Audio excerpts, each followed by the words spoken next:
Hello and welcome to the Ice Guys. This is the show that takes you into the world of the National Hockey League. Every game, every day, from a betting perspective. With pro sports handicappers, Ian Cameron, Alex P. Smith, and various guests from the world of hockey and sports betting. And now, here's your host, Ian Cameron.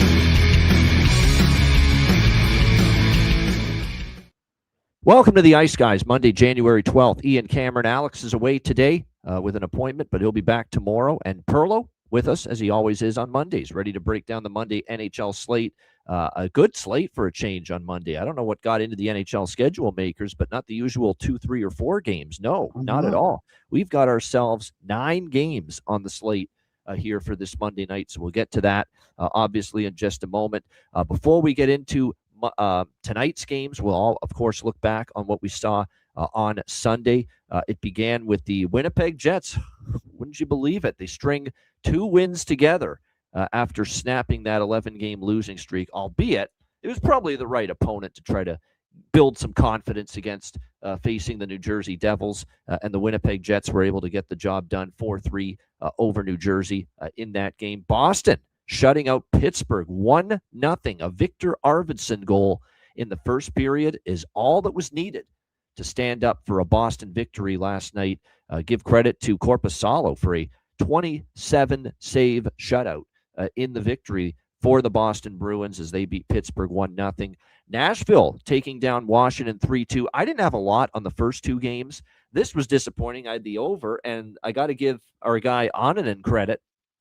I think that was one of the better games I've seen from him, certainly all season, holding the Caps to 2 goals. He faced 30 shots, turned aside 28 of them. That's absolutely not right up there with. He hasn't had many great performances this year. That certainly was one of them, though. So you got to just tip your cap. Great job by Justus Onanen. I'm not even going to call him useless after last night. He deserves a little more praise than that. But nice job by him. And the Nashville Predators getting a 3-2 victory there over the Washington Capitals. Power play really did damage for both teams. Both teams got a pair of power play goals. Only the goal scored in their third period by Cole Smith, the only even strength goal that we saw in that game, courtesy of the Nashville Predators. Columbus, what a job by them. I'll tell you what, that's a brutal spot. We talked about how Ottawa was rough in that spot, the back-to-back altitude spot in Utah one night and then in Colorado the next night, and Ottawa was drilled on the back-to-back against Colorado. Last night it was the reverse. Columbus was in Colorado Saturday, in Utah last night, but still back-to-back in the thin air and altitude is very difficult as it gets. Toronto is about to go through that here in the next 2 nights, but definitely when you look at it from a Columbus perspective, to come back and beat the Utah Mammoth 3-2 in overtime, solid job. And you know what? Nothing fluky, nothing fraudulent about that win for Columbus. They were the better hockey team last night.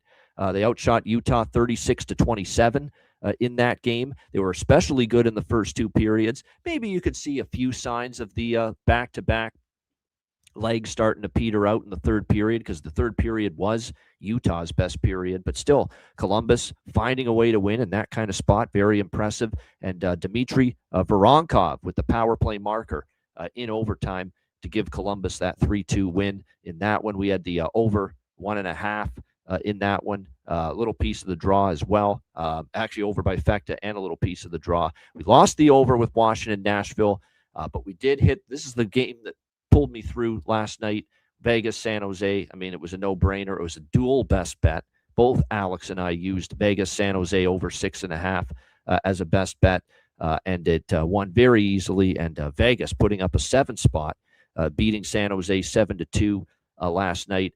I did take some small shots on San Jose money line and team total over, but you could tell they were, that was such a great comeback on Saturday, the day before against Dallas, down 4-2, coming back to beating them 5-4. It looked like they were just lacking a little pop. They were lacking a little bit of finish last night, the San Jose Sharks. But Vegas controlled the flow, 33-20.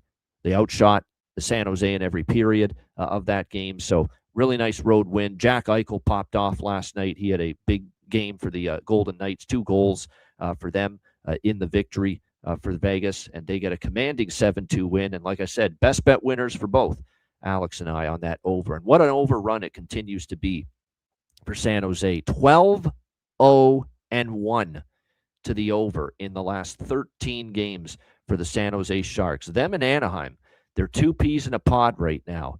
It's mechanical overs with those two teams until proven otherwise. That's where I stand with both of them right now. Perlo, your thoughts on Sunday's action? Yeah, last time I was on, I said I had the best day I ever had this year, and all, and not yesterday. Yesterday was not my best day. I had if I had only hammered the one bet I truly loved yesterday, it would have been a great day. Typical high volume Ian had to bet a little of this, a little of that, and a lot of those bets didn't pan out. But if I had just stuck to one, which is the true best bet on the board, and I said it yesterday, Vegas San Jose over, it would have been a great day. It was a so-so. I had the over in that game too. I was with you guys. That was my best bet, no doubt about that. I was glad to hit that, but I also had the Sharks team total over, and that didn't come in. Going to the Blue Jackets Mammoth game, that is a really bad loss for the Mammoth.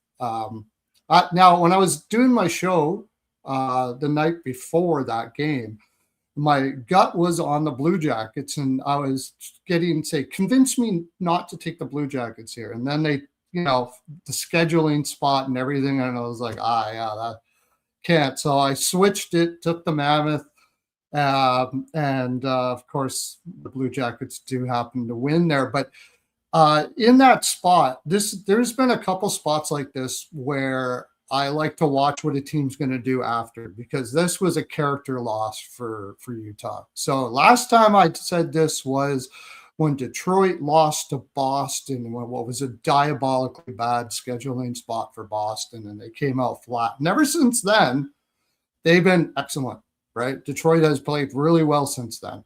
I wonder what's going to happen here with Utah, because this is one where the coach should be peeling off the walls at the end of this game. You cannot get outshot by this team in that spot.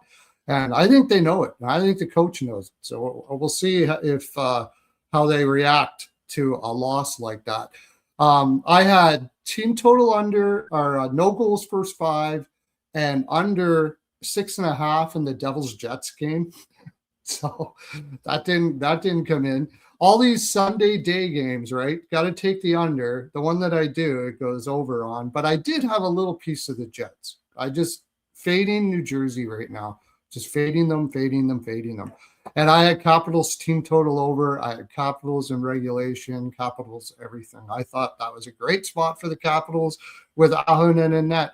And like you said, we got to start watching Ahonen now. I mean, they traded him for a big guy in Askarov, and they really have said they've been behind him and believed in him all the way through here. And now he's starting to put up some starts. So probably won't want to be fading games that Ahonen is for a little while, because that was an excellent performance by them. And then it was kind of silly for me to have that much on it, because Capitals are known to be bad day game teams. And I let that go out of my head, and I went crazy on them, but they didn't get it. But great win for the Golden Knights at home. They've been kind of trying to get their mojo going against the Sharks, and they played extremely well. It wasn't just the Sharks not coming out or anything like that. The Golden Knights played really well in that game. So that's going to be good to see for us, who I believe both of us have the Golden Knights to win the Cup futures, right? We do indeed. And that was my Stanley Cup final pick out of the West. Vegas, Carolina. It was my Stanley Cup final call on the preview show before the season. So like I said, I'm not panicking about either one. Vegas is actually starting to show signs of righting the ship. It was a really, really rough stretch for them, but they're starting to show signs of getting it going. And Carolina too. Like, once Carolina has Slavin gets a few more games under his belt, let's hope he stays healthy now, because now that's a couple of injury stints he's had. But, he gets more comfortable. He'll be fine, and he makes that blue line so much better. Bussy's already been great. I do want to see Carolina go after a goaltender, and upgrade at that spot. We'll see if they do with Eric Tulsky before the trade deadline. But like I said, definitely, I'm not panicking. Like, there's been some bumps in the road. There's been some peaks and valleys for both the Golden Knights and the Canes so far this year, but I'm not panicking about either one right now as far as where they're at or their chances to be in the Stanley Cup final right now. Still a long way to go. Great. Yeah, the Sunday under run, there's Jonathan in our chat, was 3-1 for the games yesterday. 42, 15, and 2 on the season to the under. Games on Sunday before 8 p.m. Eastern. 42 unders, 15 overs, 2 pushes on Sundays this season in the NHL. That's a pretty crazy stat. Got to start betting that more. My gosh. The one that I do bet doesn't come in. Yeah. But that's okay. You know what? I think it's a product of a lot of back-to-backs for teams coming off Saturday night, the big hockey night of the week. Maybe teams are just a little flat, sluggish, and dragging ass a little bit. Maybe that's a reason for it, no question. And yes, how about Vegas against San Jose? I think it's now 11 or 12 straight times that Vegas has beaten San Jose, and overall it's 31, 2, and 5 overall for Vegas against San Jose.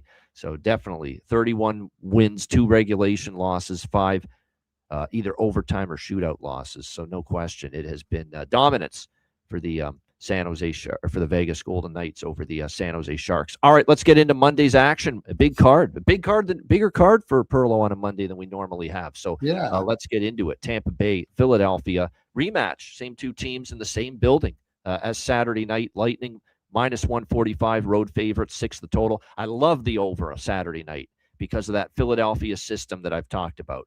Off a loss where they've scored 1 goal or less. And now after that game Saturday, which flew over the total, mostly thanks to Tampa Bay putting up 7. But after that, Philadelphia is 9-1 to the over this season in games after scoring 1 or less in their previous game. It's been automatic. And I'm betting that every time I see it now. It's been that strong for Tocchet and the Flyers. 1 goal or less, the next game goes over. And we saw that, obviously. Now, this one almost made the system again. But Philly did score a second goal in the third period to make it 7-2. So the system's not in play here, and I don't like the over nearly as much tonight in this rematch. Just because after getting blasted 7-2, although once again, the most obvious thing we've said all year showed up again. Ersson can't hold Vladar's jock right now. From a goaltending standpoint for the Philadelphia Flyers, and that's a big difference maker. And obviously, Vladar. We should see him here tonight in this one in the rematch, and it is Vladar. Now, it will be Jonas Johansson. No surprise that John Cooper's divvying up the goaltenders here. After Vasi got the start Saturday, it'll be Jonas Johansson in net here for the Tampa Bay Lightning. Johansson has been a tale of 2 seasons. I thought early in the season, this guy was playing really, really good, better than I expected, better than we usually see. But it's kind of come back down to earth for him a little bit since mid-December.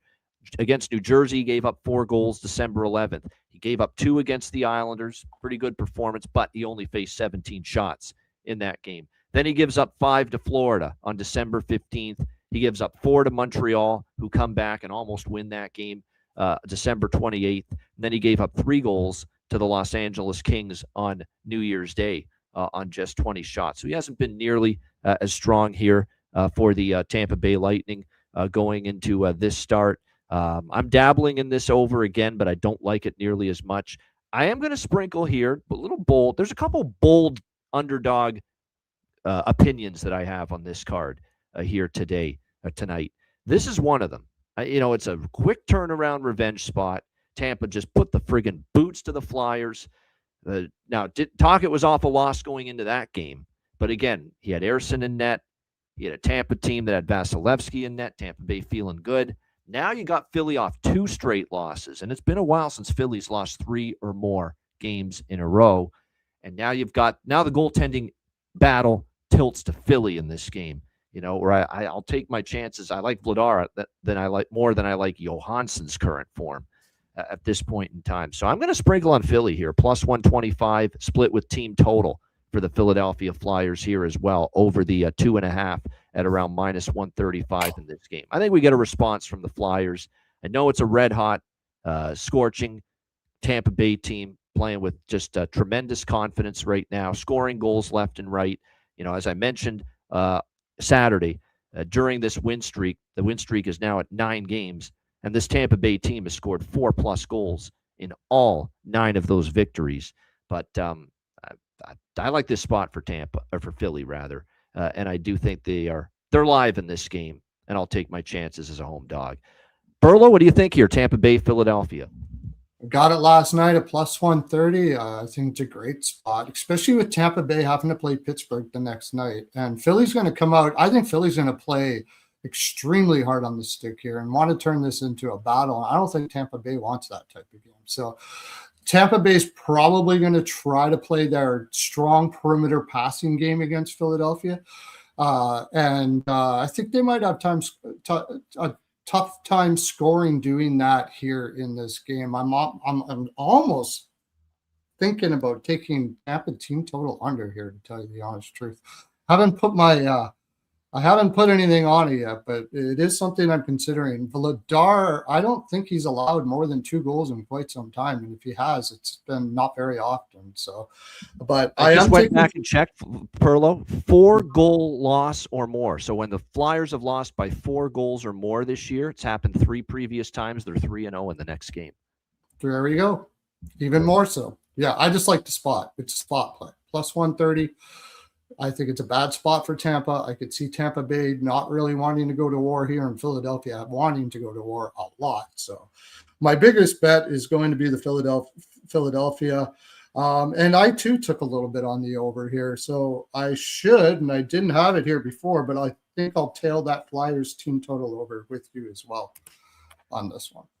Yeah, I like the Flyer looks more. I have more money on the Flyers money line team total over split than I do the full game over tonight. The only the reason I bet it again is just because of what we've seen in Philadelphia, where it's been 6-3, 6-2, 4-3, and then of course 7-2 the other night. It's been 4 straight overs in this building. And at every recent meeting in Tampa, for the most, well, not every, but the last couple in Tampa Bay between these two teams have actually gone under.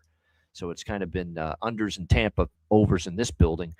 Between these two teams. So like I said, but I think it's a good spot for the Flyers. I like backing them. And again, that you can't overlook what I just mentioned about Flyers off a blowout loss or a loss by margin this season, how good they've been bouncing back. 3 previous times they've lost by 3 goals or more. Saturday 7-2 was the 4th time they've lost by 4 goals or more this year. And again, the previous 3 times they've been off a loss, losing by 4 goals or more, they're 3-0. They've bounced back with a win each time. We'll see if that happens once again here tonight in this game. Prop-wise here for Philadelphia and Tampa Bay, I'd say that even though I like Philly in this game, you can't ignore up on the top line lately what Gage Gonzalez has done for the Tampa Bay Lightning. He's certainly been productive. He's taken advantage of the opportunity there up on that top line. So that's probably a prop that's worth coming back to. I know I mentioned it on Saturday. But he's certainly been noticeable up there for the Lightning. Hagel scored in 3 straight games. Nick Paul did score in the last game as well, getting him rolling a little bit for the Tampa Bay Lightning. As far as Philadelphia is concerned in this game, coming off the loss, you'd expect, some of their forwards to be probably a little bit more assertive, aggressive here in this rematch here tonight after getting pummeled by this same team on Saturday. It looks like tonight we've got Mishkov, Dvorak, Zegras, Barkey, Couturier, Tippett. Pretty much status quo here is your top 6. It's probably one of these nights here where, it was pretty quiet the other night as the game got away, but does Zegras maybe get back on track? Kucherov, as Jonathan alludes to, rolling. So definitely those are a couple props that caught my eye there with this game. All right, Carolina, Detroit. Carolina minus 145, road favorite, 6 the total. Not a whole lot here. As the moment, I have no bet on this game, side or total. Prop-wise, I'll mention a couple in a moment, but side or total, not a whole lot to go with here until I know who's in net for Carolina. It's John Gibson, who is just rolling right now. He is one of the best goalies in the NHL, statistics-wise, and even advanced metrics-wise, Gibson, since December 1st. It's like been a totally different goaltender here for Detroit, and he is coming off a great shutout win over Montreal on Saturday night in that battle for first in the Atlantic Division. Again, we'll wait and see who's going to be in between the pipes here for the Carolina Hurricane. Is it Anderson confirmed? Yeah, it is. Wow. Yeah. It is. I was waiting on that. I know RotoWire hadn't made that, hadn't had that showed who's the confirmation yet, but I see Daily Faceoff does have it, Freddie Anderson. So I'm tempted by Detroit now. I'll tell you that right now. Tempted by it. The moment I see that guy's name, I'm tempted to look, especially when I'm talking about a home dog in Detroit playing like they are. plus 120. Maybe I probably will maybe get involved in that a little bit. Now, I will say he was better the last time we saw him against Anaheim, but my gosh, you talk about going overboard to protect a goaltender struggling with his confidence. Don't think for a second, because I sure don't, that was a turnaround game for Freddie Andersen against Anaheim, his old team last week. Let me remind you guys that even though he got the win 5-2 over the Ducks, first of all, the Ducks are struggling right now, and they've been struggling for a while. That's number one. Number two, do you know how many shots he faced in that game? 13 shots on goal. 13. So that is a team that knows they are petrified of a guy that is giving up goals left and right this year, has struggled with his confidence. They insulated him like crazy in that game against Anaheim, kept everything to the outside, made sure that most of the shots coming his way he could handle. Again, we're talking 13 shots, 13. That's all he faced. I am not sold that Freddie's back because of that win. I got to see way more before I'm sold that Frederik Andersen's turning his game around. That's the bottom line. What do you think here in this one, Perlo? Carolina, Detroit. Well, I'm glad Andersen's in because I took Detroit Red Wings last night at plus 130. I just think it's kind of a pick'em, depending on who the goaltender was going to be. They're both playing pretty good form. And I've been rolling with Detroit. I had Detroit to make the playoffs at plus 220, and it's looking like it's heading that direction. So I also am going to look at Gibson over saves if I can get a decent number on it. And I haven't looked yet what it's going to be, but if it's like 24.5, I do think Carolina is going to shoot a lot. And Rico and I's crazy future of Gibson to win the Vezina is still alive. Plus 50,000. It was a crazy bet, but hey, he's playing really well, man. He's playing absolutely fantastic, and good for him coming out of Anaheim. He had a rough career there so far with some of those Anaheim teams, and now he's feeling it, and it's good to see. It is good to see. Oh my gosh, is that really the price with the team total for Detroit at Pinnacle? I love Pinnacle, man. Reduced juice, God bless it. Reduced juice at that book. Constantly giving me better prices. It is at only a minus 128 at Pinnacle for that Detroit team total over 2.5. Wow. I might take a look at that. At that price, absolutely. That price is better than every other book by at least 20 cents, 25, 30 cents in some cases, with that over 2.5 minus 128 team total for Detroit at Pinnacle. What a price. What a price. Yeah, I'm taking that right now. Bam. Locked in. All right, let Logan Stankoven placing live bets here on the Ice Guys show. All right, as far as props go, we've got Logan Stankoven, 4 straight games. How do we not ride the train? Still getting bargain bin worthy prices on Logan Stankoven as well for Carolina, plus 380 here in this game. Lucas Raymond, a little kick in the pants recently from Todd McClellan, and boy, he's starting to heat up, and we know how streaky he can be. Plus 290 for him to score. 3 straight games with a goal for Lucas Raymond going into this game here tonight for Detroit. That might be worth a look here. Also, what else piqued my interest here as far as goal props? Blake for Carolina. For Detroit, Casper and Finney. I'm stubborn because these guys don't always aren't always the guys that score. And look, they're starting to get Raymond going, JVR.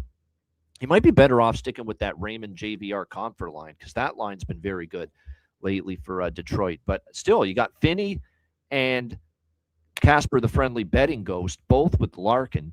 You would think at some point those guys got to get on the board playing with the captain. So hopefully tonight's the night. But, I don't want to be not betting them on the night they finally do score. So I will probably dabble in both of them, Finney and Casper. All right, next up, Florida, Buffalo. Buffalo minus 120, home favorite, 6 the total. Here in this game. Certainly not fading the Sabres, but, let's see if they can handle this Florida team. Although the Florida team is once again battling so much right now. It's been a lengthy road trip. They did survive Ottawa. I wouldn't say they were convincing against Ottawa the other night. Like, the way they played against Ottawa, and I'll take it because we had the Panthers in that game, just fading Ottawa with the issues they're having off the ice with the goaltending problems. I just said we got to take Florida here, especially when they hadn't won a game on the road trip up to that point. They lost to Toronto and Montreal before that. But that was not a convincing performance by the Florida Panthers. Not the kind of performance that says, yeah, they're going to roll into Buffalo and beat a 13-1 Buffalo team in their last 14 games. And don't look now, but Buffalo beat them earlier this year in Buffalo. It was 3-0 shutout early in the season. And now it's a better Buffalo team. So it would be Sabres or pass for me. I'm going to pass, though. Do I really want to lay a price against Florida? Not really. But like I said, I certainly wouldn't step in front of the Sabres at this point in time. I think I like the over, but I'm going to see if I could see this starting slow. Buffalo games have started slow lately, in the last few. And remember the Anaheim-Buffalo game, there was only that one goal for a long time until the goals started to flow in. So I feel I can get a 5.5 live at some point during this game. So that's what I'm going to wait for with the over. But like I said, sidewise, I'm not involved in this game, but I would lean Sabres. I'm not going against them at the moment. I continue to see positive signs, Perlo. I do. I see commitment to defense. I see they're possessing the puck more. They're controlling the flow more. I mean, they've outshot teams heavily in some of these recent wins. Like, they're controlling the game. They're controlling the flow. They have the puck, their opponents don't. And they're getting saves. You know, whether it's UPL, especially UPL at home, who's been great, whether it's Colton Ellis, who's going to get the start tonight. I thought he was very good against the Rangers last week at Madison Square Garden. He played very well in that game. They're feeling it right now. There's no reason for me at least, to fade Buffalo. Playing the way they are, laying only a price like this. Perlo, what do you think? Panthers, Sabres. Yeah, I mean, I've been talking about it quite a bit. If the Sabres players could ever get that rough system down, that they were going to be good. That Ruff is a great coach, and he's been gotten a lot of crap, but his system is very difficult. Devils fans are starting to miss him, believe it or not, right now. Yeah, exactly. His system is very difficult to play, though. So it takes a lot. When you're doing man-on-man in the D zone, the way he wants it to be done, it takes a while to get as a unit to know where everybody is all the time, what to do in certain situations and all that kind of stuff like that. And they seem to be hitting it right now. They seem to be getting it. The other thing you can't have is too much player movement, because you got to keep, and the good thing with Buffalo is people want to leave, but nobody wants to come in. So they may not get too much player movement if they keep on playing like this. And I like Buffalo here. I think Buffalo, I mean, they've got every reason to beat. This is a measuring stick, although you could say all the other games were too, but this one even more so. You're doing really well, but now you got the champions coming into your own barn. So I think they're going to be playing balls out in this game. I think they're going to play about as perfect game as you can imagine. I'm taking Buffalo here. I got them at a little better price than this at -115. So, yeah, I'm going to give him a shot. I'm going to give him one more shot at -115. I'm thinking about maybe the team total over 3, but I think I'm just going to go with Buffalo for the game, and that's it. I'm just going to leave it at that. The over, I could definitely see an over here as well, but we'll see. Like you said, the in-game sounds something. See how fast the pace goes, how much is Buffalo going to be on them. I think if Buffalo gets up early, this could end up not going over. I think it could end up going under. So if it's tight to begin with, yeah, maybe I'll go over 5.5 or something like that. Good question. Pinnacle is based out of Curacao. That would be your answer. Curacao, a small little Caribbean island, believe it or not. That's where the headquarters are, Pinnacle Sports. Is that right? I did not know that. Yep. Yep. Good vacation spot. From what I've heard, that is for sure. But there you go. Yeah, as far as props go for this particular game, Florida-Buffalo, let me see here. I mean, Josh Norris is a man possessed right now. I love Josh Doan, I should say. Josh Norris is playing well too, don't get me wrong, but Josh Doan has been just terrific. I mean, Josh Doan certainly, like I said, his props are always worth a shot. Don't be scared to dabble in the defensemen, whether it's Bo Byram and Dahlin for Buffalo too. They've been getting up in the play a little bit. Jack Quinn is streaky. He scored last game, and I know with him, sometimes the goals happen in bunches. So maybe this could be a Jack Quinn look type of night here for the Buffalo Sabres. I always say Lundell for the Florida Panthers, worth a shot there. By the way, first NHL game the other night for Sandis Vilmanis, the Latvian kid, who just entered the lineup here for the Florida Panthers. So again, testing their depth now with Brad Marchand still out. Kachuk's not quite ready to return, although he's close to being back. Barkov no time soon, of course, and Kulikov and Jones still out on the blue line for this team. So they've had to roll with Balinskis, Donovan, Sabrango, Jeff Petrie. You know what I'm gonna start calling Donovan Sabrango? His nickname should be Dodge Sabrango. Reminds me of that Dodge Durango, make that make of car was a long time ago. I always think of the Dodge Durango when I hear that guy's name. You mentioned Quinn. I forgot to mention over 1.5 shots for Quinn. He's been flying over that total. You get him -130. It's a great price. Yeah, this is definitely one of the games I'll be spotlighting tonight on the screens in front of me. This game is definitely, like I said, worth a shot. No question about it. Imagine us saying that about the Buffalo Sabres. I know. Buffalo's must watch material every night during this run. I mean, they're the number one wild card team now. They're in wild card 1 in the Eastern Conference right now. Tremendous. And it's great. It's great. And you know what? It's great. Whether you love the Sabres or not, let's just admit how nice it is to see the community starting to get into this team and the building starting to fill up again in Buffalo. Like, that crowd was very good Saturday night against Anaheim. It was good before that earlier last week as well. They're starting to come back now. They're going for their 7th straight win at home, if I'm not mistaken. And I think they've won 6 straight at home coming into tonight, the Buffalo Sabres. So like I said, the crowd's I'll tell you, you give them a good product, they will be back in droves. Sabres fans deserve every minute of it because they've been they only tuned out and just stopped going because it's just gotten so fucking terrible and embarrassing over the years. Yeah.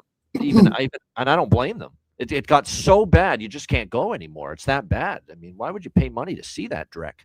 But now, to see them turning it around, it's good to see. At least for now. I'm always worried with Buffalo that the bottom might fall out. But I don't know. The more I watch, the more I don't know if that's going to happen this time. But long way to go. Long way to go. And a reminder to Tim Earl, we don't need to say Buffalo for the Cup. Slow down. Easy, big fella. Let's just try to get a wild card spot come April. How about that? Can we start with Earl's an awesome capper, but man, when he gets onto something, boy, he balls out at it. But good for him, though. Good for him. Yeah. No doubt. I hope he bet it. Yeah. Like I said, something to be happy about for a change. All right, Seattle Kraken, New York Rangers. Rangers -135, -140. Home favorites, 6 the total. I should be on Seattle here. I should. But the only thing that's holding me back, and you know what it is, a true embarrassment for the New York Rangers Saturday in Boston. 10-2. If there's any pride, if there's any dignity whatsoever, self-respect in this hockey team, they come out balls to the wall for 60 minutes tonight. They should. It's supposed to be their spot to do that. But there's no chance I'm taking the Rangers. There's no chance I'm laying -140 with them, even in a spot like this. And I will say this, even though I want to take Seattle, Seattle's the one team that could fuck this up and lead to a Ranger rout, because I don't trust Seattle fully, quite honestly. I know they've played a little bit better lately, and I know they hung tough with Carolina on the weekend. They lost 3-2 to the Hurricanes. They didn't play that bad, Seattle, in that game against Carolina, although they did have to rely on their goaltending to kind of hang in there. It was 34-12 shots for Carolina. DeCord gave them a chance in that game. I just don't know if I fully trust Seattle. Rangers have actually had the better of it in this series. They've won 5 of the last 6 meetings between Seattle. I mean, it's supposed to be a step up, your embarrassed spot, show up, show out, and win. That's what it's supposed to be. That's the spot this is supposed to be for the New York Rangers tonight. But I have no interest in laying this kind of a price with them. And Jonathan Quick's not very good right now. I hate to say that, but he's had a really rough go of late for Jonathan Quick. And we know he's going to go to the Hall of Fame and all the great things he's done in his career. But you can't say this has been anything but troubling, the way he's performed since the injury to Igor Shesterkin. I mean, he's given up 6 to Boston, 4 to Buffalo, 3 to Utah. He gave up 5 to Washington before that. He's 0-4 in his last 4 appearances. And you go back further, the losing streak continues for Jonathan Quick. And overall on the season, we're looking at a guy that's 3-8-1. And the numbers, as far as goals against and save percentage, they've gotten worse for Jonathan Quick the last month or so. So I know Seattle is the only way I could bet it. I don't know if I trust Seattle enough. I think I might, instead of Seattle money line, I might go team total. It's hard not to bet a Seattle team total over. I will say that because of what we've been seeing lately from Jonathan Quick. But again, it's Seattle and it's 3.5. You don't even have the 2.5. It's 3.5 pretty much at most books with this. Asking Seattle, even against a struggling Jonathan Quick, to score 4 goals on the road is not rushing to do that. I'll tell you that right now. So I don't know. I just feel all over the place with this game, and at the moment, not involved in it. What do you think here, Pearl? I do like a prop, though. Love it. Kakko. It's so New York Of Rangers course. Yeah. for Kaapo Kakko to go back there to Madison Square Garden, light it up, make an impact. I think he will in some way, shape, or form here tonight. And it is Grubauer, and we got to give Grubauer his props. Grubauer has been not just good, he's been really good the last few times. And I remember even the loss to Minnesota. He was great. That could have been worse for Seattle, that game that they lost to Minnesota at home. So he has been great, but like I said, I think for Seattle here against Quick, who's been struggling, we can see Kaapo Kakko find the back of the net up to plus 440, plus 446 even in some spots for Kakko here to find the back of the net for Seattle. I mean, that's definitely something I got to look at. Perlo, what do you think here? Seattle, New York Rangers. I didn't know you can't get a 2.5 at a decent price. That is, why would that be when they're the when they're the dog? Oh, you know what? My screen kind of screwed up. They had 3.5. That's better. I think there was a glitch here for a minute. That's better. I see 2.5 minus 140. It's not a little pricey for my liking, but yeah, 2.5 from minus 140 to minus 150. Yeah. Still pretty pricey for a dog, and the market's kind of telling you something right now. Quick, I think it just. I don't think this 10-2 loss is going to do anything to make the Rangers anything. I have no faith in them whatsoever. I took Seattle last night. Yeah. I'm not putting huge on it because I get it. I get it. If you have any pride at all, that's the question. Yeah. Do they? I don't think they do right now. I just don't think they have it. And I do think how are the Kraken winning? Pure pride. Like this team is playing with pure pride. You look at that lineup, they should not be doing what they're doing right now on paper at all. Yeah, but this team is playing with pure pride, and they're playing for each other. And you've got Kakko and Lindgren, who is thrown out of there on Seattle. So I think they're going to play balls out here. I hope the Rangers have some pride here and play, because if not, I think the Kraken are going to win and win big, to tell you the honest truth. So I'm going to take the Kraken here. The 2.5 at minus 140 is a little too juicy, but I'm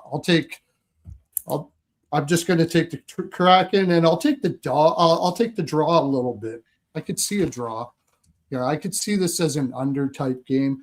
And Lafreniere, though, I will trust Lafreniere to have 1.5 shots. He's had over 1.5 shots, 9 of the last 10, I believe. And it's minus 130. I think that's a really good price for him to keep on doing that against Seattle Kraken. He's one of the guys that has been playing out there. So I like that. It's probably my favorite bet in this game. Yeah, I don't mind that. We got the call up there from Hartford, Brennan Othman. Jonathan likes the goal prop on him. Yeah, I mean, to give them a little spark, something. Not that it will, for sure. It is the Rangers, but and it is the Rangers at home, where usually offense goes to die for the team. But maybe he does give them a little bit of a spark here tonight, and he is going to play on the second power play unit for this Rangers team tonight as well, from all indications. So, like I said. And he is a player that they have some high hopes for to be an NHL regular at some point in his career. I remember he played well for Canada, the World Juniors, a few years ago. So Brennan Othman on the third line here for the New York Rangers. And like I said, it looks like he's going to play second power play unit for the Rangers as well. JD just said that Lafreniere is on the third line tonight. Darn it. Yeah, Lafreniere. We'll see. Never mind. He did score against Utah, but again, we're talking about 9 goals. That one. I don't know why he's in the third. No, 9 goals in 46 games for him. So clearly not the season. The Rangers got that one bounce back year for him where he had 57 points 2 years ago and 28 goals. And again, the decline has come back again for Alexis Lafreniere. Frustrating, because I know that obviously this is a first round pick that they spent on him, and just not seeing him take off. All right, next up, other than the 1 year, and it's back down again since. All right, Vancouver and Montreal. We've got Montreal minus 190. Oh, it's on Monday. It's only on Prime. This is your Amazon Prime Monday night hockey game. Montreal minus 190. Home favorites, 6.5 the total in this game. So first of all, Thatcher Demko injured again. Shocker. Never saw that coming. But again, another injury for Thatcher Demko. It's just terrible, to see this, because he's actually played okay since he's been back, but he just cannot stay healthy. Another injury against Toronto the other night. They get shut out 5-0 by the Leafs. This team's not scoring again. 1 goal in the last 2 games combined versus the Red Wings and Leafs. We'll see if they can get out of their doldrums offensively tonight versus Montreal, who's also not going to be in a good mood because they got shut out at home by the Detroit Red Wings, 4-0 in that battle for first place in the Atlantic Division. So not what you want to see. We do. Now, last year we talked about this spot. This spot was Money in the Bank last year for us on this show, where we had not one, but both teams in the same game coming off a shutout loss. And that's exactly what we have here. Vancouver off a shutout loss to Toronto, Montreal off a shutout loss to Detroit. In those situations, and they didn't happen often, but when they did last year, 2 teams facing off against one another after being shut out, the first period over and the full game over were great bets. Great bets. Because what do you do when you're off a shutout loss? You look for offense. You try to get your goal scoring going. And maybe that is going to be the case. Now, I know Chris Otto was tracking those stats and those numbers. We called it the super system play last year. System play has not been as reliable this year. Betting first period, full game over for teams off a shutout loss. Off one shutout loss, it hasn't been as reliable this year. Last year it was. And the super system play, which we called it last year, when both teams were off a shutout loss facing one another, it almost cashed automatically every time. First period over, full game over. I haven't looked at what the numbers are this year in this situation where it's 2 teams both off a shutout loss facing one another, but I will get to the over by Fecta tonight in this game between these 2 teams. Not to mention, so it is going to be first period over, full game over, and it's also a series history over with these 2 teams. 8 of the last 10 meetings, Vancouver and Montreal have gone over the total as well. And I can't say I'm enamored with either of the goaltending options tonight. Jakub Dobeš has started to decline a little bit in his recent starts. He'll get the start for Montreal. He hasn't been as good as Jacob Fowler of late for Montreal. So Dobeš in net for the Habs. And Nikita, the Canucks need you so. Nikita Tolopilo, who's going to get the start here for the Vancouver Canucks tonight in this game. They're not going with Lankinen. It will be Tolopilo. I can't say he's been great in the few NHL opportunities he's gotten. He gave up, I think he got 9 goals so far in 4 games for the Vancouver Canucks. We'll see how he fares. Like I said, it's first of a back-to-back for him. Montreal coming off being blanked at home. You would think they come out with some purpose here offensively. So I'm going to roll with the over by Fecta here. Canucks and Montreal. And a little bit on the draw, too. Give me the draw in this game. I think this is draw potential, East versus West. What do you think here in this one, Perlo, Vancouver, Montreal? Yeah, I got the over 6 minus 118 last night before I knew what the goaltenders are. Neither one of these teams really are good team defense to begin with. And you got 2 different divisions or different conferences going out against each other. I see no reason for them to go try to battle and shut each other down here. And I don't think Vancouver could do it if they even tried, to tell you the honest truth. So give me my over is my favorite play on this. I got a little bit on the team total over for Montreal. I got that before I call him Tupelo Honey came on. Before he was. I actually am a little more concerned about having a goaltender like this in this spot. He's going to be dialed in. Like, these guys are playing for big NHL money here, and his numbers aren't actually that bad. So I wouldn't go heavier just because he's in. I don't think the goaltending situation changes much in the over here. I had a 6.5. I'll back it. Over first period. Did you go trifecta?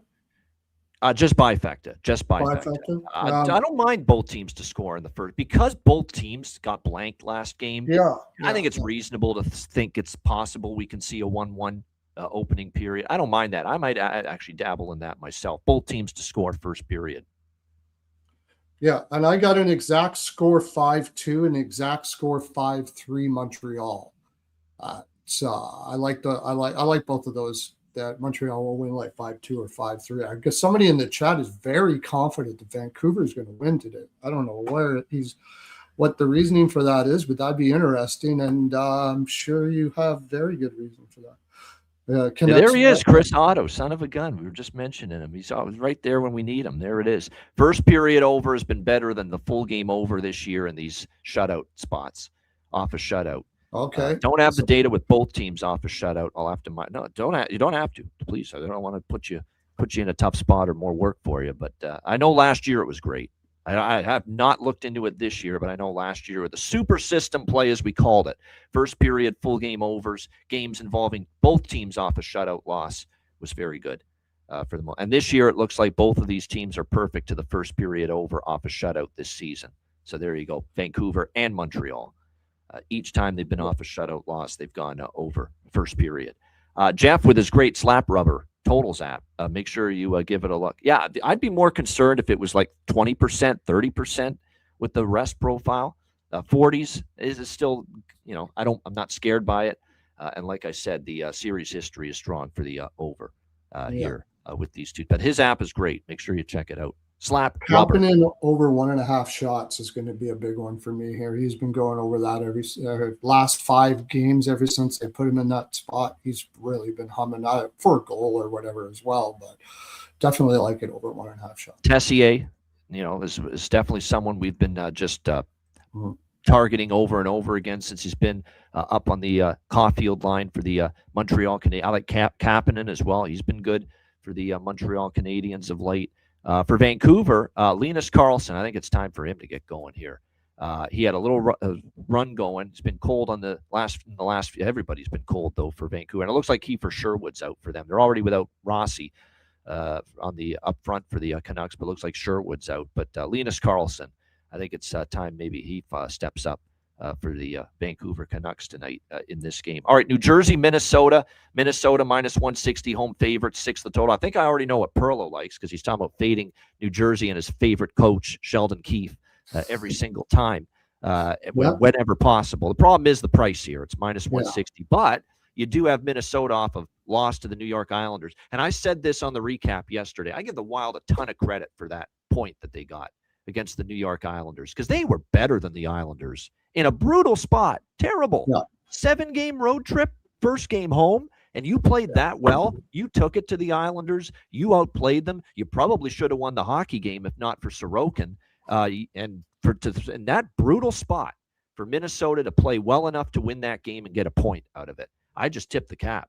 That's just a phenomenal job in a brutal scheduling spot by the Minnesota Wild on Saturday night against the New York Islanders. So this is one of these games where obviously I don't want anything to do with New Jersey. I'm going to go with Minnesota team total, though. Right? I mean, I don't want minus 160 with the Wild, but team total with Minnesota, I could see it. That's another thing, too, with the Devils. The losses aren't just because the offense has been putrid, although yesterday they did score 3, but they gave up 4. The defense is eroded. They've given up 17 goals in their last 3 games combined, 4+ in each game. So I will go with Minnesota team total over 3.5. I'll sprinkle on this 5.5 over as well, because I've talked about how Minnesota's been an over machine ever since Quinn Hughes arrived. They've been trending over, and it's only 5.5. And look, New Jersey did finally get a little traction offensively against Winnipeg yesterday, even though they lost 4-3. So I will dabble in the 5.5 over here. Devils Wild as well. Markstrom and Volstead confirmed your starting goaltenders, and still no Joel Eriksson-Ek here for Minnesota. He remains out. And yes, I'd be remiss if I didn't mention this, a battle of 2 of the Hughes brothers tonight. Quinn for Minnesota, Luke for New Jersey. So do with that what you will, whether it's bet Hughes props in some form with both of them. Be my guest. What do you think here, Perlo? New Jersey, Minnesota. Somebody posted up a really cool stat about scoring drought bet on teams. I've seen that one before. That's great. Is AM? He's. I see him in the chat when I do the show with Jimmy too. He's got specific systems like that he looks at. He just bets it every time he sees it. I don't know what. I've heard that. I've heard that system before too, and I would agree with you if it wasn't the Devils. That's simple as that. There's just some teams, even though the system lines up for them, it's hard to back. Yeah, I get it. Yeah, and also there's the Devils, not if they don't score 2 goals, I think their record the next game is absolutely crazy too.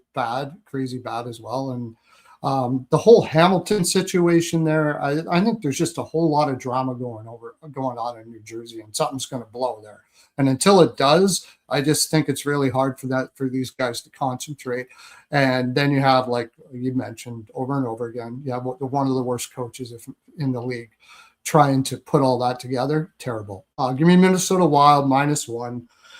And I agree with John JD there. I like that first period puck line probably best here.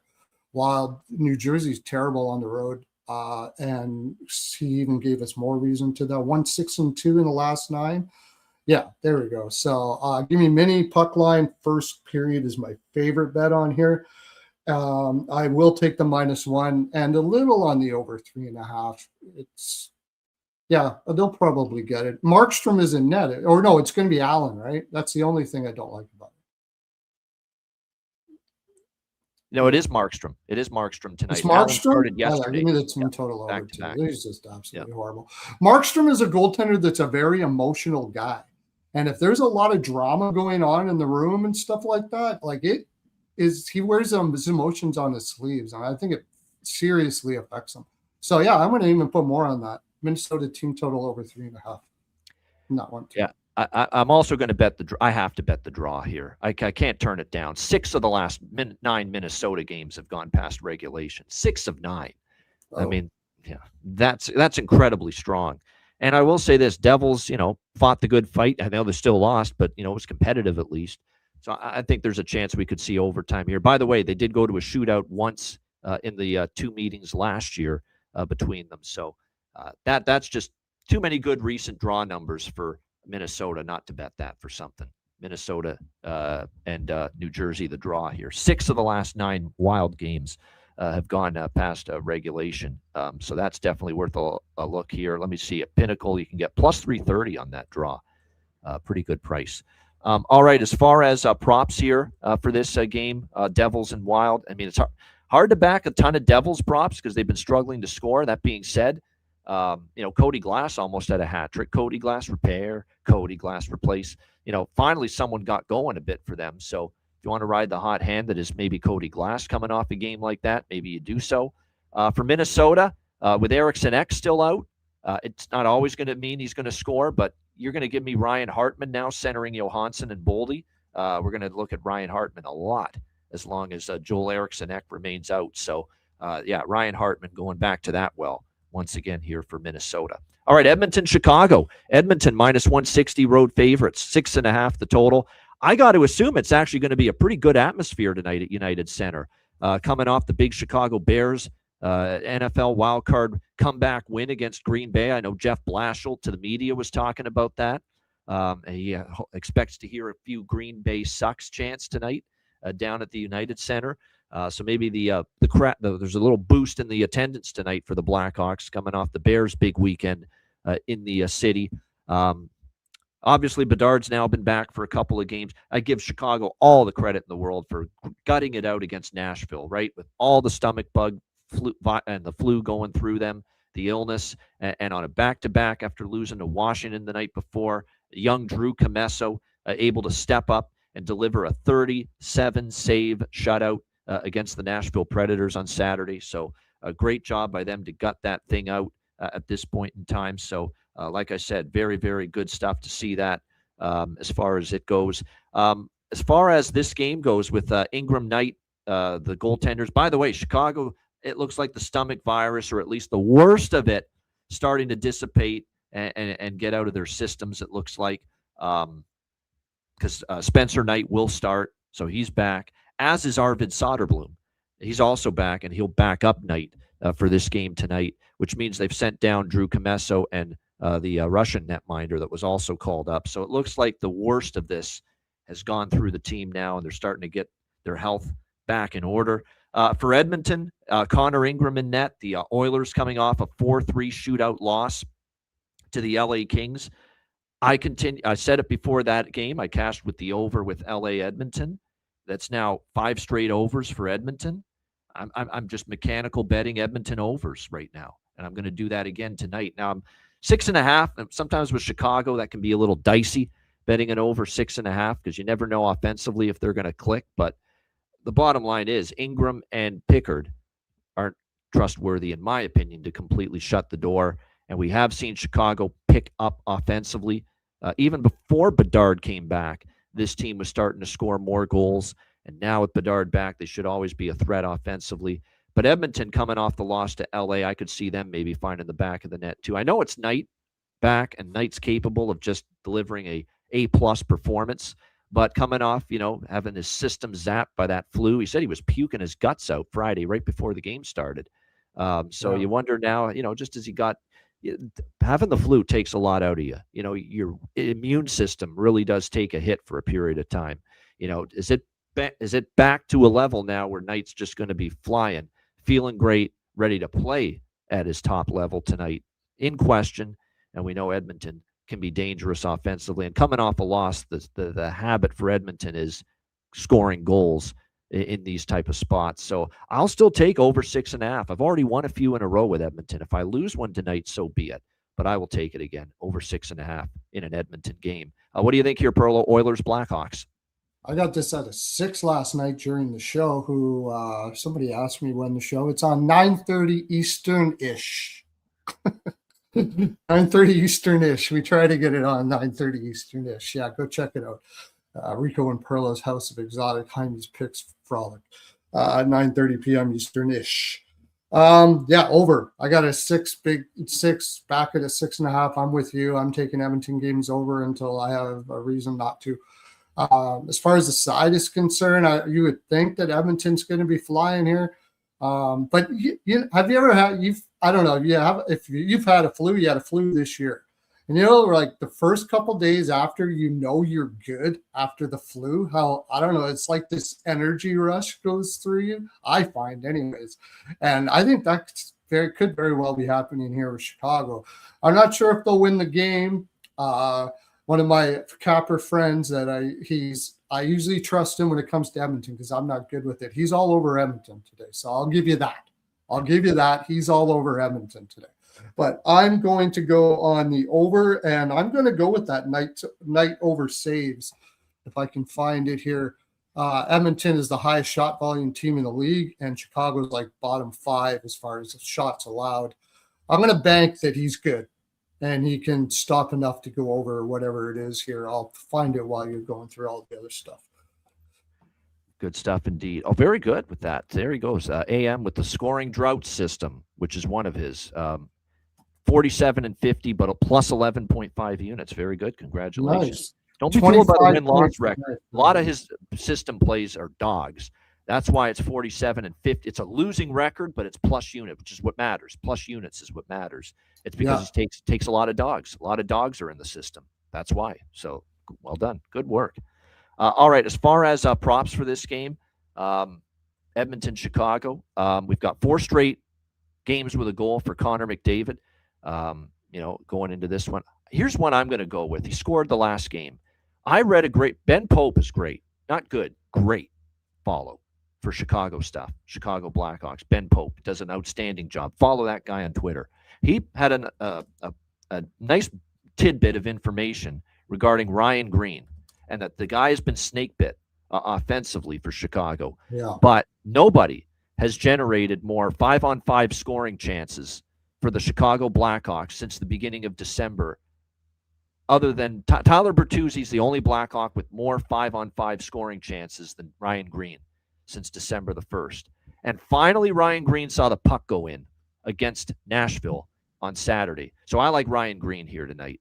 I like it. The momentum, a little bit of the monkey off the back. You're not gripping the stick nearly as tight when you finally see the puck go in and you are the guy that scored it. So I like that with Ryan Green here tonight for Chicago, plus 475. That's one of my bargain bins. I'll just spill the beans right now. Ryan Green, Chicago, plus 475 tonight for the Blackhawks. I like that angle, right? He's generating. He's getting the chances. He's getting the looks. He finally saw the puck go in and score on Saturday against Nashville. Now see if he gets on a roll and see if the dam bursts and the floodgates start to open and some of these chances start to go in, hopefully, for Ryan Green. So I like that there for the Chicago Blackhawks tonight in this game. It's also worth noting it looks like he's going to be with Bedard and Burakovsky, so ample opportunity, to find the back of the net playing on that top line as well. Nick Lardis is always worth a look because he just plays hard every night for Chicago. For Edmonton, I'm going to go back to the well with Podkolzin and Kapanen, the 2 guys with Draisaitl right now. I always say that. The two guys with Leon Draisaitl are always going to have a chance to score. And right now, that's Podkolzin and Kapanen. I think Kapanen's still trying to work his way back from that long absence, but we know when he gets going, he can produce. He can make an impact for Edmonton offensively. Looks like they've dropped Perlo's favorite, Roslovic, down to the third line with Savoy. And Mangiapane's actually going to play. Wow. I'd forgotten he played for the Edmonton Oilers. He'd been sat out lately, healthy scratch, but it looks like he's in tonight for the Edmonton Oilers. Probably just trying to get some fucking trade value for him. Yeah. It's got to play to trade him. Yeah. But I don't understand that line. Really, why I'm not on Edmonton is that bottom six is just absolutely brutal, especially when Roslovich down there. That's why I like the over even more. Anybody that's matching up against that line, they won't even be in the defensive zone. They don't have a clue what they're doing. So, yeah, I'm going to look at that for a bargain bin. I was trying to figure that out. There you go. Evan Bouchard says, Jonathan, plus 410 for him to get a goal. 2 goals in 3 games against Spencer Knight. So there's something to keep in mind. All right, one of the games of the night for sure, Toronto. They're red hot, but boy, they take on the unbeatable, Colorado Avalanche, especially when it comes to playing them in Denver at Ball Arena. Colorado minus 240, home favorite, 6.5 the total in this game. Very interesting decision by Jared Bednar. We know Mackenzie Blackwood's on IR, so he's been unavailable for a while. Scott Wedgwood is healthy. He's, and this is not a back-to-back. But Trent Miner, who did get the start for for Colorado on Saturday against Columbus and got the shutout against the Blue Jackets 4-0, a 29-save shutout for Trent Miner in that game after being called up from the Colorado AHL affiliate. And he's going to start again here tonight for the Colorado Avalanche in this game. A second straight start and a reward from Jared Bednar, and maybe an element of riding the hot hand for this guy coming off a shutout against Columbus in the last game. So very interesting decision that we'll see him, not Scott Wedgwood, especially because Scott Wedgwood is a Toronto area kid. You'd think, boy, if he plays Toronto, he's going to be really wanting to play well and put up a brick wall. Not saying it's a bad decision, just a surprising one, and he did play well, Trent Miner, against Columbus. This might be a little tougher, though, because Toronto obviously comes in with momentum. This is a big test, though, for the Leafs, as well as they've been playing, especially defensively, and a great 7-2 run in their last 9 games. We'll see if they're able to get the job done here. The problem is, other than Philly and maybe, I can't even say, there's a lot of these wins are against some of the lesser, like Pittsburgh when they were struggling. Ottawa's had issues. New Jersey's been bad. Winnipeg's been bad.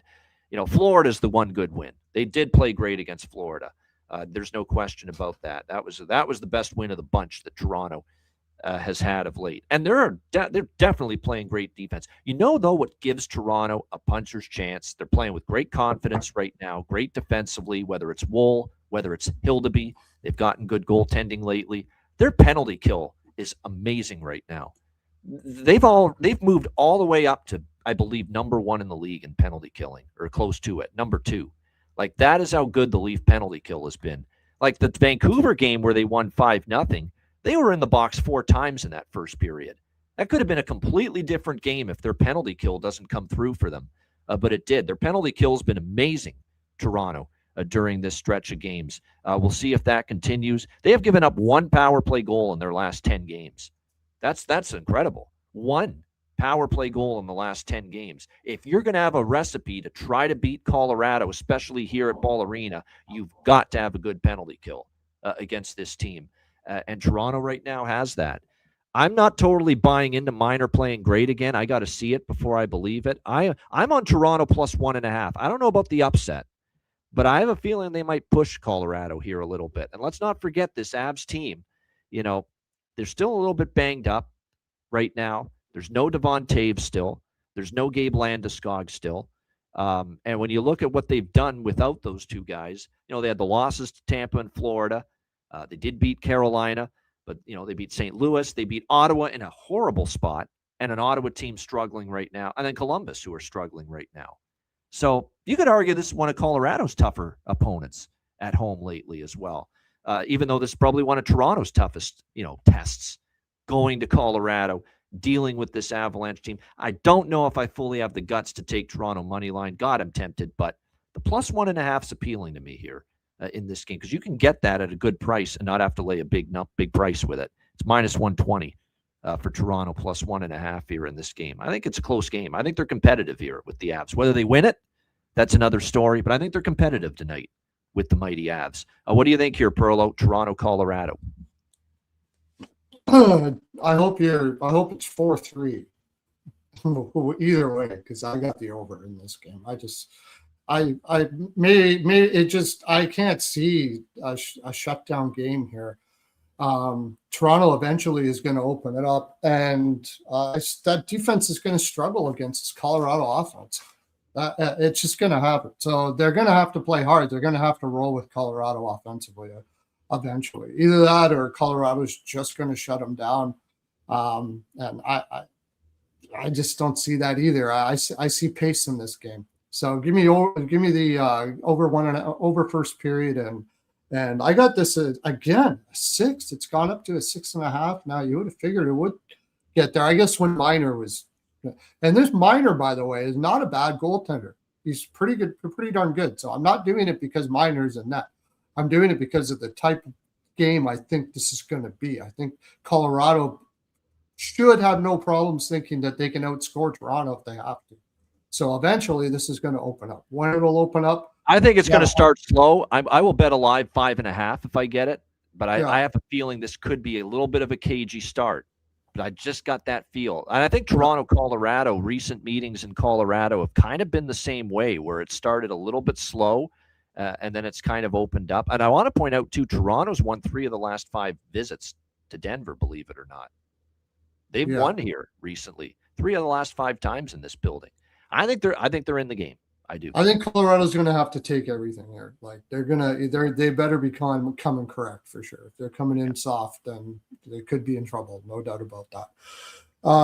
And is there anything else I had on this game? No, McKinnon over 4.5 shots. I think McKinnon will be shooting the moon. Matthews, you can go. I think Dre last night, said he was going to bet Matthews over 3 and McKinnon over 3, and you parlay it together and you got plus money. I like that too. It's a nice way to go about it. Yeah, no doubt. This is a very intriguing game. Very, very, very fascinating game. Looking forward to it in the late night hours. This game, obviously Florida, Buffalo early. I'm into that. Tampa, Philly, how does Philly respond? I'm into that. There's some good games here tonight that just never mind the betting for a minute, just from a viewing standpoint, very much interested in how it goes for him. Yeah, Minor, like I said, can he deliver it again? That's going to be the question. That was a solid shutout effort from him against. And by the way, it is Joe Woll for the Toronto Maple Leafs. Not really much of a surprise there. That is true. I had forgotten about that, but Jonathan's reminding me of the long-term dominance for the over. The long-term dominance for the over between these two teams in Denver. 13 of the last 14 in Colorado have gone over. And the one that didn't had 6. Well, that's why I'm going to wait for 5.5. All the more reason. Like that means it's 14 out of 14 in Colorado between the Leafs and the Avs.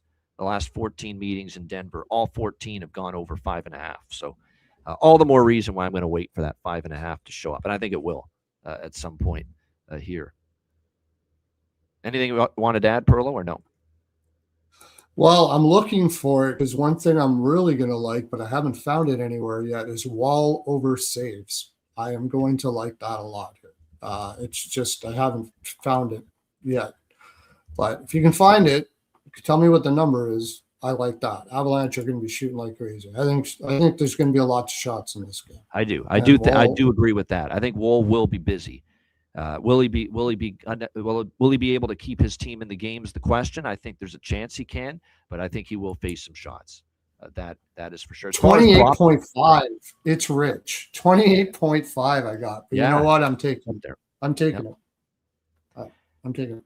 If this is going to be tight, Colorado's going to be shooting. I'm going to take it. So Nick Robertson, Max Domi. Yeah. Nick Robertson, Max Domi, or I'm interested in for goal props for Toronto. Michelli's playing good hockey. Craig Berube couldn't get this guy in the lineup. He was so disappointed with what Michelli was doing. Now he's singing his praises, and it's true. Michelli's played a lot better lately, and he scored in the last game. So maybe a Matthias Michelli look for Toronto. For Colorado, yeah, Brock Nelson. We've talked about it. He's been absolutely outstanding for the Avs.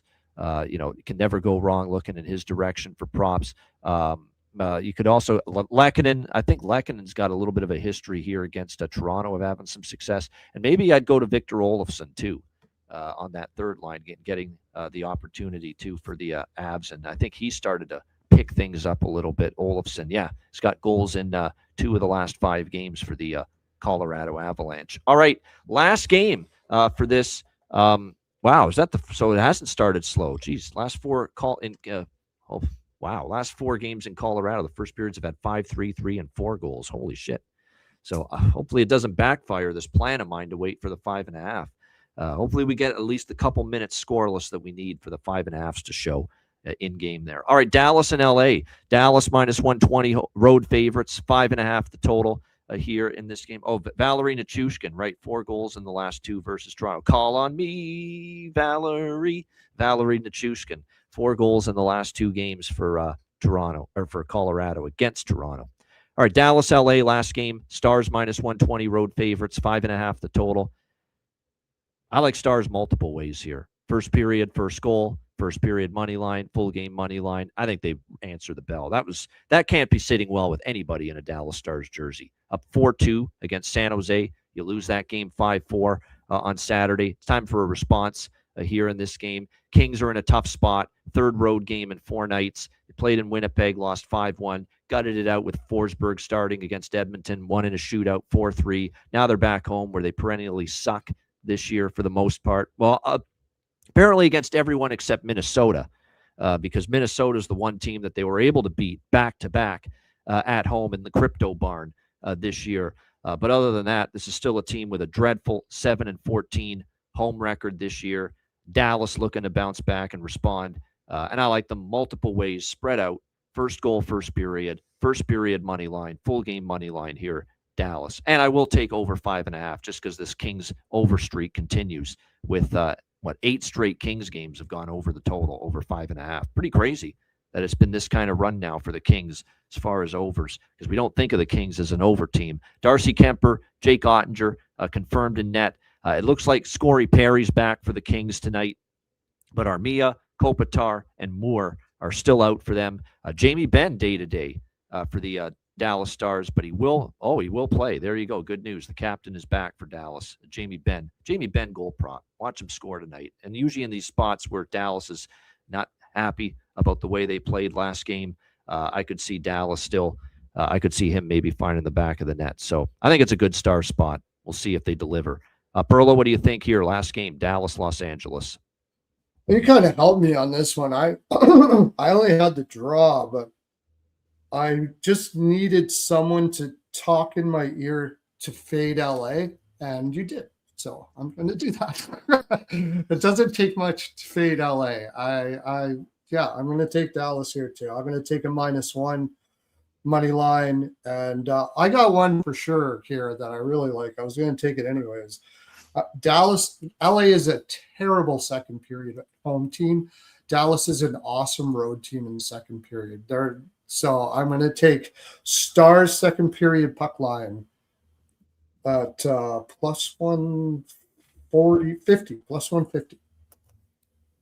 All right, good stuff. Yeah. Oh, yeah. Corey Perry played against Edmonton, of course, the other night. This is the second game back for him. But, yeah, and scored against the should have known he would back in Edmonton that Corey Perry would score in that. And I didn't bet the goal prop. Silly me. All right, as far as props go for this game, Dallas and L.A., Silly Rabbit, tricks are for kids. Every time I say that, and I think of the Tricks commercial growing up. Jason Robertson, yeah, homecoming, California kid. Yeah, no argument. And obviously he's had a great season for the Dallas Stars. Laferriere scored last game, and as I continue to talk about with Laferriere, he's getting the opportunity now with Kempe.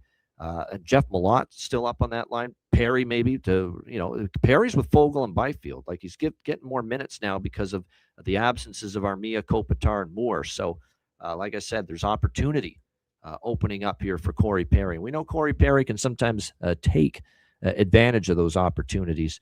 The biggest concern I guess I have about, certainly would help the over if he struggles again tonight, but the biggest concern I have about Dallas right now is, you're right, Jake Ottinger hasn't been in his best form lately. There's no denying that whatsoever. He didn't have a good game against Washington last week. He's had some, subpar performances by his standards for the Stars of late, but he's had a little bit of time to cool off now and regather himself a little bit, because don't forget Glenn Gulutzan. It's worth noting this. Glenn Gulutzan here for the Dallas Stars. He hasn't. He got pulled against Washington. DeSmith finished that game, and then DeSmith started the game against San Jose on the weekend. So it's been an extended time for Jake Ottinger to gather himself and see if he can bounce back and get his game back on track here tonight. We'll see if he can do that. All right, great stuff. Shout out to everyone in the chat at the like button. We appreciate it very much. And a reminder, check out wizardsportspicks.com. Like I said, it's been a great run on the website the last 30 days on all sports. It's been a terrific last 30 days. We had a profitable winning wildcard weekend, 2-1 on the website in wildcard weekend. We have one more wildcard best bet tonight for Houston, Pittsburgh on the website. Make sure you check that out, wizardsportspicks.com. It's just been a phenomenal NFL season, 72 and 41, 62%. Over 20 units of profit in the NFL this season on the website. Currently profitable seasons in NFL, NHL, NBA, and college basketball. So make sure you check all that out. Not only daily premium picks, but long-term subscription passes, 3-day, 30-day, 3-day, 7-day, 3-day, 30-day, and 1 year all sports subscriptions available. So check it out, wizardsportspicks.com. And of course, the Beyond the Lines video series. And I do that Thursday or Friday and Sunday. So make sure you check that out at wizardsportspicks.com. And of course, patreon.com/iceguys, just $10 per month. Goalie charts, totals charts, daily betting card, sides, totals, player props posted each and every day on the Patreon page. So make sure you check it out. We have selected our 2 Patreon exclusive live betcast dates for the month of January. We will mention those the day of the betcast. We'd like to surprise our Patreon members and announce them the day of the betcast, but they will be later in the month. But they are on the way. We have picked 2 betcast dates for the Patreon members exclusively that will be coming up later in January. And of course, we've got the free-for-all open to everybody live betcast next Tuesday, January 20th at 7 p.m. Eastern time. But again, get on board, patreon.com/iceguys for all the bonus content. Your membership goes a long way to supporting the show and keeping it going long term.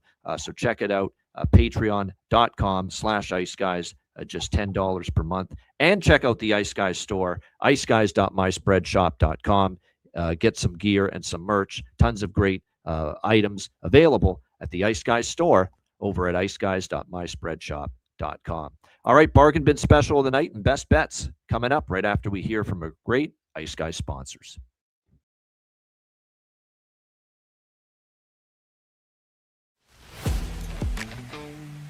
Wizard Sports Picks, featuring the finest handicappers in the universe. Sharp insights, trusted picks, and relentless results. We strive to help you become consistent winners. This is Wizard Sports Picks.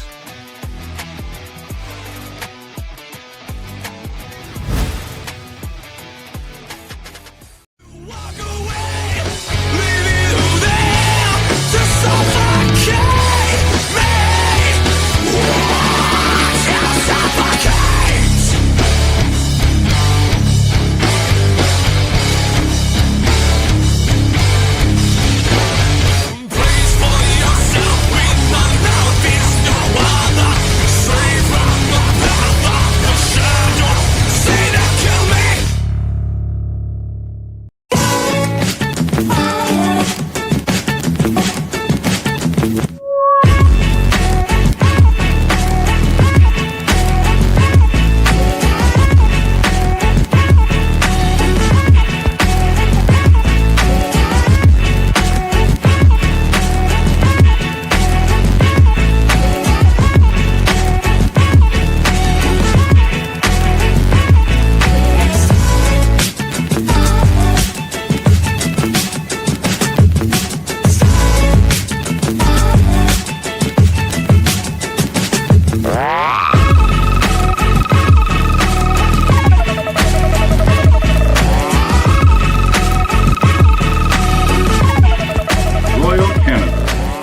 where the kings and queens shop.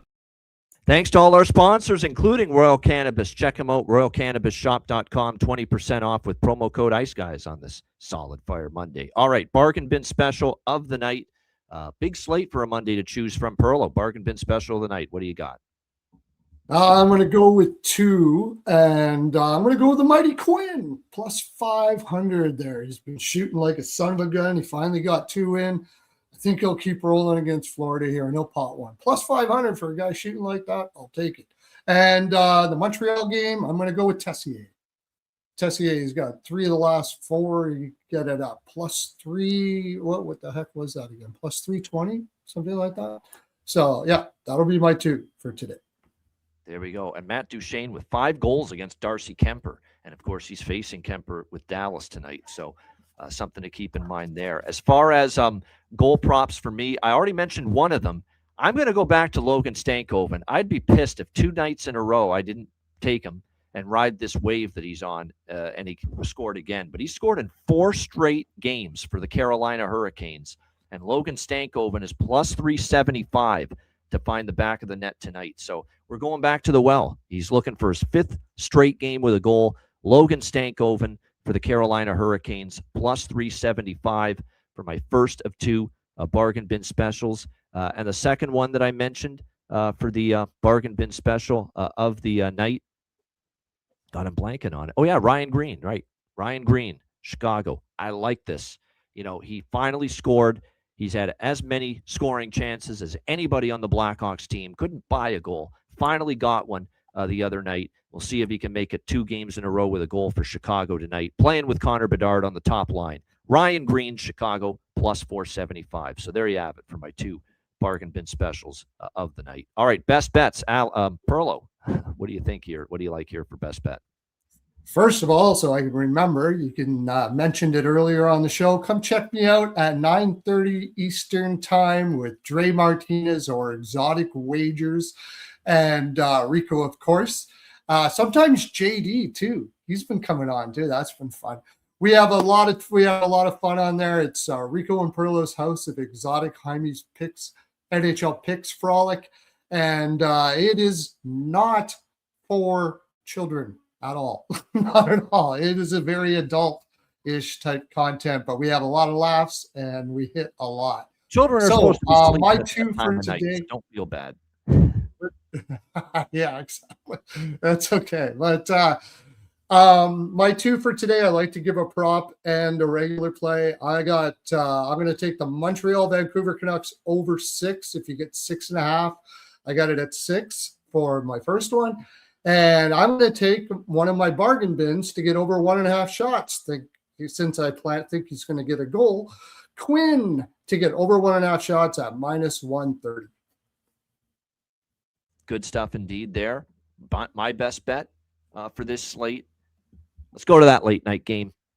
Bounce back spot for the Dallas Stars. Catching LA off the little 2-game road swing through Western Canada, Winnipeg and Edmonton. I think they get the job done here. Give me cheap price, Dallas minus 115 against the Los Angeles Kings. The totals have been the much better proposition for me with best bets. The sides have been a little more hit or miss with best bets, but I like this one, and I think it's going to cash. Dallas minus 115 against Los Angeles for my best bet. Shout out to everyone in the chat. Hit the like button. We appreciate it very much. And like Vancouver, Montreal would have been my over best bet or my totals best bet, but no, Dallas will be the best bet tonight. Good stuff. All right. Hit the like button on the way out. We appreciate it very much. A reminder, the Ice Guys is live 7 days a week, Monday to Friday, 2 p.m. Eastern, Saturday and Sunday, noon Eastern. If you can't watch the show live, download the Ice Guys podcast in audio form on all major podcast platforms, Google Podcasts, Apple Podcasts, Spotify, Stitcher, iHeartRadio, Amazon Music, and more. Download the Ice Guys podcast when you can't watch the show live. For Perlo, I'm Ian Cameron. Have a great Monday night. Enjoy the games and good luck. And we will be back tomorrow on Tuesday, 2 p.m. Eastern for another edition of the Ice Guys.